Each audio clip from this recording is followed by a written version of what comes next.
নিনি ওই উজ্জ্বল লাল হিরেটি হাতে তুলে নেয়, আর ঠিক তখনই তাদের সামনে নদীর জল তোলপাড় করে বেরিয়ে আসে এক ভয়ঙ্কর চেহারার নারী।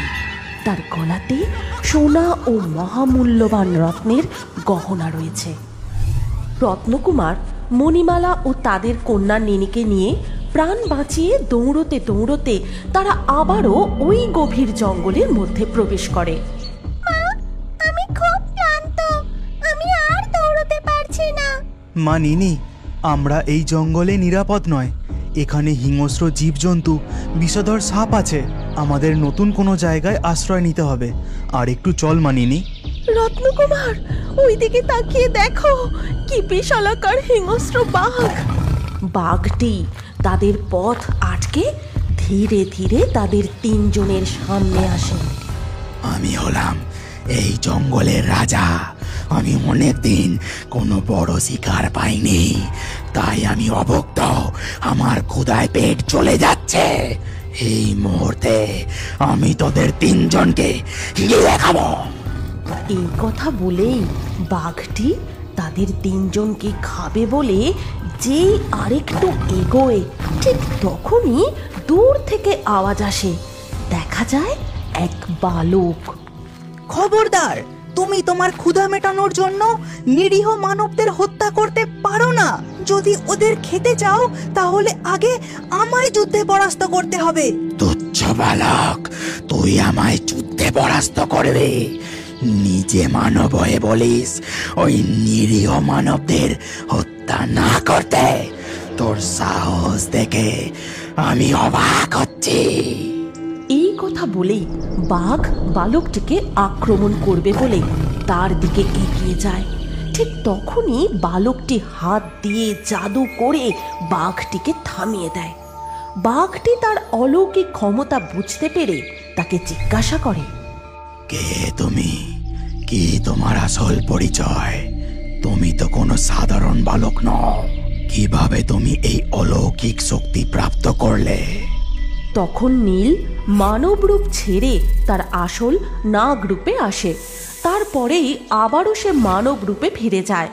নীল নাগের এই আসল রূপ শুধুমাত্র বাঘটি দেখতে পায়। তারপর বাঘটি মাথা নিচু করে ধীরে ধীরে জঙ্গলের অন্যত্র চলে যায়। তুমি না থাকলে আজ হয়তো আমরা প্রাণে বাঁচতাম না। তুমি একজন সাধারণ বালক হয়েও ওই হিংস্র বাঘটিকে কিভাবে পরাস্ত করতে সক্ষম হলে? তুমি কি কোনো অলৌকিক শক্তির অধিকারী? কি তোমার পরিচয়? আমার নাম নীল। আমি ছোট থেকেই এই জঙ্গলে বড় হয়েছি, আর এই জঙ্গলেই আমি আমার মায়ের সাথে থাকি। তুমি পশু পাখিদের কথা বুঝতে পারো, আবার তাদের ভাষায় তুমি কথাও বলতে পারো? হ্যাঁ, আমি সমস্ত পশু পাখি, সাপ, মাছ সবার কথা বুঝতে পারি। কিন্তু আপনারা এত গভীর জঙ্গলের মধ্যে দিয়ে কোথায় যাচ্ছেন? এই ভয়ানক জঙ্গলের মধ্যে প্রত্যেক পদক্ষেপে বিপদ লুকিয়ে আছে। আপনাদের যে কোনো সময় আবার বিপদ হতে পারে। তুমি আমাদের প্রাণ বাঁচিয়েছ। আমাদের আসল পরিচয় তোমায় বলতে কোনো দ্বিধা নেই। আমরা মানব নই, আমরা হলাম সাগর রাজ্যে বসবাসকারী মৎস্য মানব। আমাদের নীল সাগর কালনাগ দখল করেছে, তাই আমরা প্রাণের ভয়ে নীল সাগর ত্যাগ করে নদীপথে চলে এসেছিলাম। তারপর আমিও আমাদের কন্যা নিনি স্থলভাগের এক ডাইনির কবলে পড়ি। প্রকৃতি দেবী আমাদের রক্ষা করেন। তারপর আমার স্বামী রত্নকুমার এক জেলের জালে আটকা পড়েছিল। স্বামীকে জেলের বাড়ি থেকে বাঁচিয়ে আমরা এই জঙ্গলের পথ ধরে নতুন নিরাপদ আশ্রয়ের খোঁজে যাচ্ছি, কিন্তু কোনো নিরাপদ আশ্রয় আমরা পাচ্ছি না। এখন যে কোথায় যাই? চিন্তা করো না জলপরি, আমি এই জঙ্গলের ও নদীর সমস্ত পথ চিনি এবং আমি এক গুপ্ত জায়গার সন্ধানও জানি। আপনারা যদি সেখানে কিছু সময় আশ্রয় নেন তাহলে হিংস্র জীবজন্তু ও জনমানবদের থেকে লুকিয়ে আপনারা নিরাপদে থাকতে পারবেন। ধন্যবাদ বালক, তুমি আমাদের আজ অনেক উপকার করলে। এটা তো আমার কর্তব্য।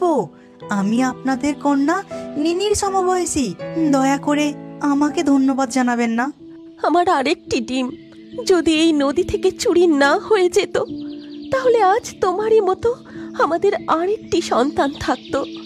সৃষ্টিকর্তা যা ভাগ্যে লিখে রেখেছেন তাই তো মেনে নিতে হবে। যাই হোক বালক, তুমি এবার আমাদের ওই গুপ্ত আশ্রয়ের পথ বলে দাও। আপনারা এই নদীপথ ধরে উত্তর দিকে রওনা দিয়ে কয়েক ক্রোশ জলপথ অতিক্রম করলেই আপনারা গিয়ে পৌঁছবেন এই নদীপথের এক গুহার মধ্যে। কিন্তু মনে রাখবেন, ওই গুহার মধ্যে আপনারা কোনো জিনিসে হাত দেবেন না। ওই গুহা এক মায়াবী গুহা। তারপর তারা তিনজন নদীর জলপথ ধরে উত্তর দিকে রওনা দেয়। বহু ক্রোশ নদীর জলপথ অতিক্রম করে তারা অবশেষে ওই স্থানে পৌঁছায়।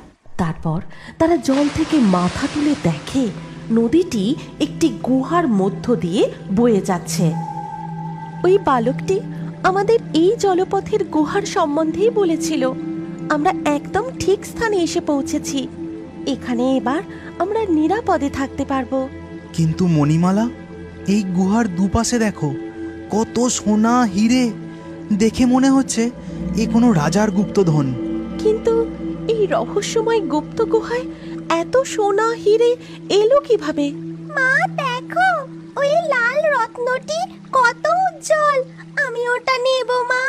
মণিমালা নিনিকে ওই সমস্ত রহস্যময় রত্ন স্পর্শ করতে মানা করতে যাবে, তার আগেই নিনি ওই উজ্জ্বল লাল হিরেটি হাতে তুলে নেয়। আর ঠিক তখনই তাদের সামনে নদীর জল তোলপাড় করে বেরিয়ে আসে এক ভয়ঙ্কর চেহারার নারী। তার গলাতে সোনা ও মহামূল্যবান রত্নের গহনা রয়েছে। আমার এই সোনা হিরে রত্ন দেখে তোরাও লোভ সামলাতে পারলি না, তাই না? এবার তোরাও মরবি। এই কথা বলে ভয়ানক চেহারার নারীটি তার লম্বা হাত বাড়িয়ে নিনির গলা ধরে জল থেকে তাকে উপরে তুলে ধরে। ছেড়ে দিন আমার কন্যাকে। আমরা আপনার গুপ্তধন চুরি করতে এখানে আসিনি। আমরা শুধু আমাদের প্রাণ রক্ষা করার জন্য এই গুহায় আশ্রয় নিয়েছি। কি বললি? তোরা আমার গুপ্তধন চুরি করতে আসিসনি? তাহলে তোদের মেয়ে আমার রত্নে কেন হাত দিল? আমাদের কন্যা নিনি কৌতূহলী হয়ে ওই লাল রত্নে হাত দিয়ে ফেলেছে। ওকে ছেড়ে দিন। ছেড়ে দেব, কিন্তু তার আগে যে তোদেরকেও আমার একটা শর্ত মানতে হবে। কি সেই শর্ত বলুন? আমরা আপনার সমস্ত শর্ত মানতে রাজি আছি, শুধু আমাদের কন্যা নিনিকে ছেড়ে দিন। বহু যুগ পর তোরা এই গুহায় এসেছিস। এর আগে অনেক ডাকাত জলদস্যু আমার এই গুপ্তধন চুরি করার জন্য এসেছিল, কিন্তু তারাও আমার শর্ত পূরণ করে এখনো ফিরে আসতে পারেনি। তোরা যদি আমার শর্ত পূরণ করে ফিরে আসিস তাহলে তোদেরকে আমি মুক্ত করে দেব, আর তোরা তার পরিবর্তে আমার থেকে যা সাহায্য চাইবি আমি তোদের আমার সমস্ত শক্তি দিয়ে সাহায্য করব। কি সেই শর্ত বলুন? আমরা আপনার শর্ত মানতে রাজি, শুধু আমাদের কন্যা নিনিকে ছেড়ে দিন। এই গুহার ওপারে রয়েছে আমার মায়াবী রাজ্য উদক নগরী। সেখানে এক গুহার সামনে জলাশয়ে আমার কন্যা পদ্মকুমারীকে বন্দি করে রেখেছে, আর আমার রাজ্যকে সে জ্বালিয়ে পুড়িয়ে তছনছ করে দিচ্ছে। সেখানে গিয়ে তাকে পরাস্ত করে আমার কন্যা পদ্মকুমারীকে উদ্ধার করে তোদের এখানে ফিরে আসতে হবে, আর ততদিন তোদের কন্যা আমার হেফাজতে থাকবে।